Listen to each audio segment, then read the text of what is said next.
പ്രിയ കുട്ടികളെ, നിങ്ങളെല്ലാവരും ക്രിസ്മസിന് ഒരുങ്ങി തുടങ്ങിയോ? എല്ലാ ദിവസവും വിശുദ്ധ കുർബാനയിൽ പങ്കെടുക്കാറുണ്ടോ?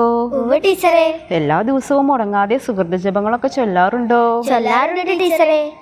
Happy Christmas. എന്തിനാ ടീച്ചറെ ഇന്ന് കേക്ക് കൊണ്ടുവന്നിരിക്കുന്നത്? നമ്മൾ ക്രിസ്മസ് ആഘോഷത്തിന്റെ ഭാഗമായി ഇന്ന് കേക്ക് മുറിച്ച് നമ്മൾ ക്രിസ്മസ് ആഘോഷിക്കാമെന്നാണ് വിചാരിക്കുന്നത്. എന്തിനാ ടീച്ചറെ എല്ലാ ക്രിസ്മസിനും കേക്ക് മുറിക്കുന്നത്? അതാണല്ലേ ഇവാ മരിയയുടെ സംശയം.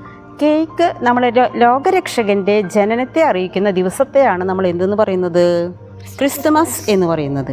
ക്രിസ്മസ് ദിവസം നമ്മൾ കുടുംബാംഗങ്ങൾ മൂലം സന്തോഷിക്കുകയും ആഘോഷങ്ങൾ പങ്കിടുകയും ചെയ്യുന്നു, ഒരുമിച്ചിരുന്ന് പ്രാർത്ഥിക്കുകയും ചെയ്യുന്നു. കേക്ക് എന്ന വാക്കിന് രണ്ടർത്ഥമുണ്ട്. ഒന്ന് സന്തോഷം, ഒന്ന് ആഘോഷം. അപ്പോൾ നമ്മൾ സന്തോഷിക്കുക, ആഘോഷിക്കുക, മൂന്ന് കാര്യങ്ങളാണ് നമ്മൾ ഈ കേക്ക് മുറിക്കുന്നതിലൂടെ മനസ്സിലാക്കുന്നത്. ഒന്ന് സ്നേഹം, ഒരുമ, ദരിദ്രരുമായി ഭക്ഷണം പങ്കുവയ്ക്കൽ. അപ്പോൾ സ്നേഹത്തിൻ്റെയും സന്തോഷത്തിൻ്റെയും ഒരു മധുരമുള്ള വഴിയാണ് ഈ കേക്ക് മുറിക്കലിലൂടെ നമ്മൾ നടത്തിക്കൊണ്ടിരുന്നത്.